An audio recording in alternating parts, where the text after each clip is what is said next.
अस्सलाम वालेकुम बच्चों। आज मैं आपको कवायद को जिन 5 हिस्सों में तकसीम किया गया था उनमें से 3 मैंने बता दिया था। अब चौथा और 5वां है, यह आज मैं आपको बताने वाला हूँ। सबसे पहले आप सभी से दरख्वास्त है, गुजारिश है, रिक्वेस्ट है कि आप हमारे चैनल को, ये आपका अपना ही चैनल है, इसको सब्सक्राइब करें, लाइक करें और शेयर कर दें, ताकि जो भी आपके एग्ज़ाम से मुतालिक मटेरियल हो, मवाद हो, वो आप तक सबसे पहले पहुंच सके और आप अच्छे से तैयारी कर सकें। चलिए हम शुरू करते हैं। आज जो है चौथे नंबर पर इल्म आरूज, इसको आरूज पढ़ेंगे, एंड पे ज़बर देकर। ये अरबी लफ्ज़ है, इसके माने आरूज के माने होता है छानना, जांचना।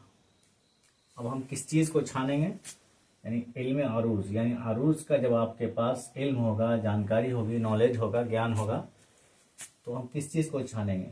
वो इल्म है जिसमें अशआर कहने का तरीका, अशआर है शेर की जमा, यानी शेर व शायरी की जो किस्म है, एक नस्र होता है, दूसरा नज़्म होता है। नज़्म में अशआर है, तो शेर व शायरी की जो किस्म है, उस कौन कौन सी किस्म है, कैसे, कौन सा, जैसे हमद कहना है तो किस तरीके से कहेंगे, नात कहना है तो किस तरीके से कहेंगे, कसीदा कहना है तो कैसे कहेंगे, मनकबत कहना है तो कैसे कहेंगे, गज़ल कहना है तो कैसे कहेंगे, उसका जो तरीका है, वो कहने का तरीका आपको इस इल्म के ज़रिए से मालूम होगा, आपको जानकारी होगी।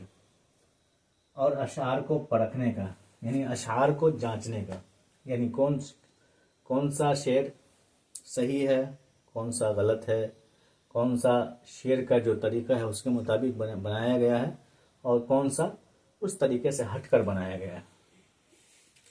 तो उसको परखने का क्या होगा, शऊर होगा, यानी उसकी समझ आपको इस इल्म के ज़रिए से शेर व शायरी की समझ आएगी कि वाक़ईतन ये शेर है या नहीं है, उसका जो वज़न है उसके मुताबिक है या नहीं, उसके कहने के जो उसूल व ज़ाब्ते हैं उसके मुताबिक है या नहीं।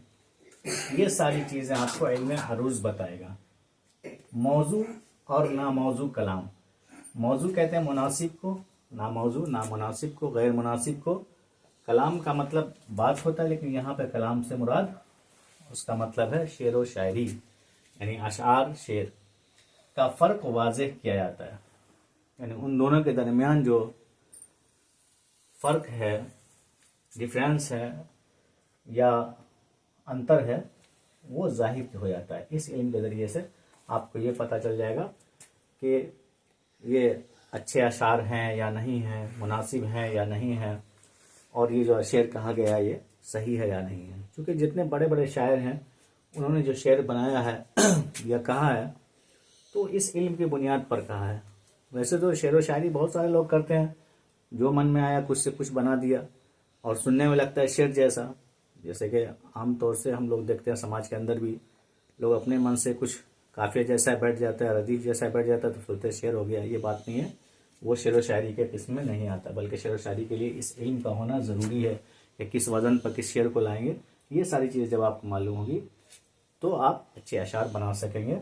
उसके लिए आपको इसको इल्म अरूज को सीखना पड़ेगा। 5वें नंबर पर इल्म बलागत। इल्म बलागत कहते हैं खुश गुफ्तारी, यानी अच्छे से बात करना, अल्फाज का सही सही इस्तेमाल करना।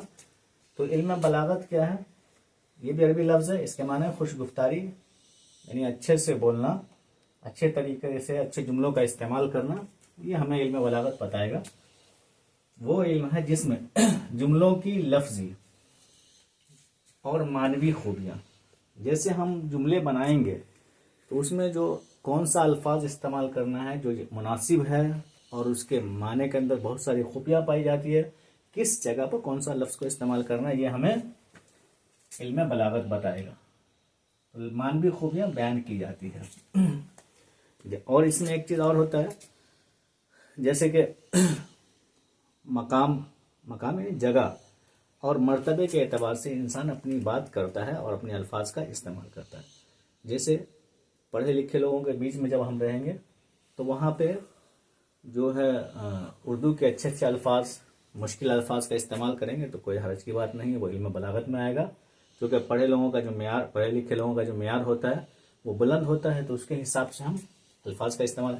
लेकिन जो लोग कम पढ़े लिखे आम आदमी हैं, जिनको उतना इल्म से वास्ता नहीं है, तो उनके सामने हम आसान लफ्ज़ों को बोलें, आसान अल्फाज का इस्तेमाल करेंगे, तो ये बलागत होगा, ये अदब होगा। जैसे कि आप देखते होंगे जैसे किताबें होती हैं, जैसे कोर्स की किताबें हैं, सिलेबस में जो किताबें होती हैं वो मुश्किल होती हैं। मुश्किल क्यों होती है? इसलिए कि यहाँ पे स्टूडेंट तलबा सीखने के लिए आते हैं, तो सीखने को उनको मुश्किल अल्फाज में किताब लिखी जाती है, और ये यहाँ पे ठीक है, क्योंकि मुश्किल होगा तो उनके असातिज़ा उनको सिखाएंगे, उनके टीचर्स उनको सिखाएंगे।